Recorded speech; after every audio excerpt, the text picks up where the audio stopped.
हमारी आवाज़ कुरान की आवाज़ है, हमारी आवाज़ जनाब रसूलुल्लाह सल्लल्लाहु अलैहि वसल्लम की आवाज़ है, और हमारी आवाज़ उम्मत मुस्लिमा की आवाज़ है। हमारी आवाज़ कुरान की आवाज़ है। हमारी आवाज़ जनाब रसूलुल्लाह सल्लल्लाहु अलैहि वसल्लम और आपकी मुक़द्दस जमात सहाबा किराम रिज़वानुल्लाहि तआला अलैहिम अजमाइन की आवाज़ है। अली भाई अगला सवाल है, अब अली भाई से मौलाना सेम फजल किस्म का रहमान क्वेश्चन है, क्या जरूर दीन को सियासत के लिए यूज कर रहा है? ये कर रहा है या नहीं? इल्मी मौके पे बयान करो। मेरे भाई मुझे बताएं, पाकिस्तान में किस शख्स ने दीन को सियासत के लिए यूज नहीं किया? किसी एक बंदे का नाम लें। सही बात है। जितने भी बड़े बड़े गुजरे हैं, पॉलिटिशियंस हो, इवन डिक्टेटर्स, उन्होंने भी इस्लाम को यूज किया।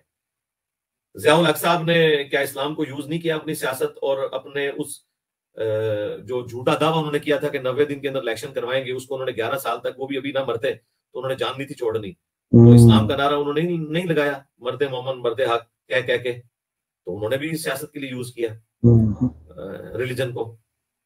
अब इन लोगों से बात करेंगे तो ये कहेंगे, टीएलपी भी कर रही है, खादिम रिजवी साहब भी, तो वो कहेंगे कि भाई जुदा हो दीन सियासत से तो रह जाती है चंगेजी। वो डॉक्टर इकबाल का शेर पढ़ेंगे।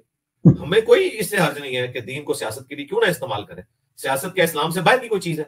नबी इस्लाम क्या सियासतदान नहीं थे? एक फौजी जर्नैल भी थे, एक सियासतदान भी थे। इस्लाम का पॉलिटिकल सिस्टम है, ये खिलाफत मलूकियत जो किताब है मौलाना मदूदी की, वो पॉलिटिकल सिस्टम ऑफ इस्लाम के ऊपर है ना। अल जिहाद फिल इस्लाम, जिसमें खुलफा राशिदीन की जंगों की हिकमतें बताई गई हैं, वो सब की सब चीजें पॉलिटिक्स इस्लाम का हिस्सा है। बाकी रहना कि मौलाना फजल रहमान साहब, यानी अगर कोई कहता है ना कि उसको मिस यूज कर रहे हैं, मिस यूज कोई भी करे वो गलत होगा। क्या हमारे जो सिटिंग प्राइम मिनिस्टर है इमरान खान साहब, क्या ये रिलीजन को यूज नहीं करते हैं? जब कभी इनके ऊपर मुश्किल वक्त आता है तो ये इस किस्म की स्टेटमेंट नहीं देना शुरू कर देते कि जी हम खत्म नबूवत के कानून के ऊपर कंप्रोमाइज नहीं करेंगे। ये स्टेटमेंट अब वो हमें तो पता चल रहा होता है ये किसको सुना रहे हैं, वो आम लोगों को तो पता ही नहीं चलता अभी किसने हमला कर दिया खत्म नबूवत के कानून के ऊपर। बात हो रही होती है गुस्ताखाना कार्टून्स की, फिल्म्स की, और बीच में खत्म नबूवत को ले आते हैं। वो किसी को खास बंदे को थ्रेट कर रहे होते हैं। तो मैं भी ज़ाहिर इशारा नहीं बात कर रहा हूं, क्योंकि उन्हें पता है कि हमने किसी को काबू करना है तो उसके लिए इसको कैसे करना है। तो इस किस्म के तो सारे यूज कर रहे हैं। बाकी ये जो अब आजकल जो प्राइम मिनिस्टर साहब तकरीरें जिस किस्म की कर रहे हैं ना जी, ये तो बिल्कुल एक प्राइम मिनिस्टर की शान निशान ही नहीं है। इस तरीके से नाम बिगाड़ना किसी का, जिस किस्म के वो अल्फाज यूज कर रहे हैं, तो ये बिल्कुल गलत है। प्राइम मिनिस्टर का हौसला बड़ा होना चाहिए। वो अब कंटेनर पे नहीं है, बड़ी पोस्ट पे बैठे हैं, उन्हें जेब नहीं देता कि इस किस्म की गुफ्तगू करें। वरना जिन लोगों के बारे में वो कर रहे हैं उनकी जुबानें उनसे भी लंबी हैं, वो भी करेंगे और एक तूफान बदतमीजी जो है वो बर्पा हो जाएगा। बाकी सियासत के लिए सब के सब रिलीजन का इस्तेमाल कर रहे हैं। जाहिर है फजल रहमान साहब की जो जमात एक दीनी जमात है, तो जाहिर है कि वो दीन का तो बीच में वो सारे के सारा मामला लेके चलेंगे ना। मुझे बताएं, जो पुराने प्राइम मिनिस्टर थे नवाज शरीफ साहब, उनको हुकूमत से हटाने के लिए जो कुछ पूरे एक मामला लेके चले गए, उसमें क्या इमरान खान साहब खादिम रिजवी साहब को खत्म नबूवत वाले कानून पे सपोर्ट नहीं कर रहे थे? और यहां तक उन्होंने कहा था मेरा तो दिल करता है हम लोग भी जाके उस धरने में बैठ जाए। उस वक्त तो वो भी यूज कर रहे थे, वो तो सारे यूज करते हैं। तो मेरा ख्याल है हम किसी को रोक नहीं सकते, सिर्फ उसको ये तरगीब दिला सकते हैं कि यार खालिसतन अल्लाह की रजा के लिए दीन का नाम लो, मिस यूज ना इसको करो। सियासत अगर इस नाम पे हो सकती है, कहीं पे गलत चीज हुई है, जिस तरह जमात इस्लामी रिलीजन को यूज करती है ना सियासत के लिए, सही मौके पे कर रही होती है। जब पाकिस्तान में आके ब्लैक वाटर्स बैठ जाएंगे तो फिर उसके खिलाफ एहतजाज जब जमात इस्लामी करती है कि जी इस्लाम को पाकिस्तान को नुकसान है, तो ठीक कर रही होती है ना। बाकी बाज़ औक़ात वो जो है वो गलत भी कर रही होती है, लेकिन जहां पे ठीक कर रही है, मैं इस पे जनरल स्टेटमेंट दूंगा कि जहां पे जरूरत है आप जरूर करें, जहां पे जरूरत नहीं है आप खामखा किसी को वनरेबल ना करें, उसे गुस्ताखे रसूल कह के, गुस्ताखे सहाबा कह के, कादियानी एजेंट कह के, इस तरह के मामला नहीं होने चाहिए।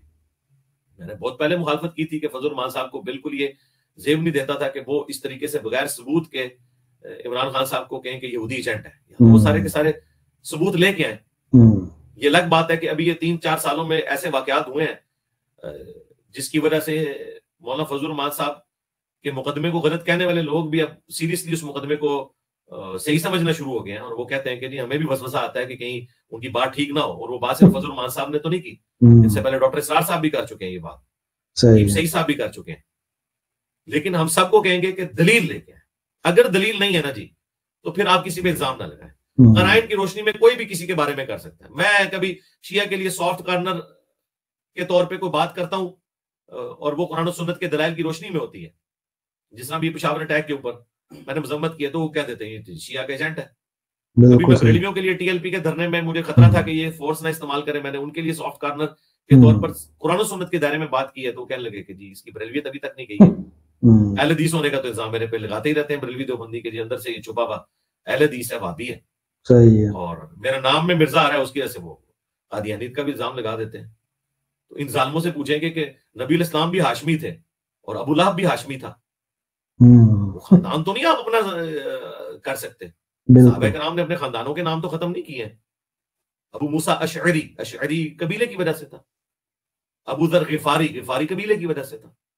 तो वो तो कुरान में वाज़ेह है कि अल्लाह ताला ने तुम्हें खानदानों में, कबाइल में बांटा है ताकि तुम्हारी पहचान हो। तो इस तरीके से, लेकिन अब इसको कोई जो है वो किसी के बारे में ब्लेम का जरिया बनाना शुरू कर दे, तो हम तो उस चीज की बिल्कुल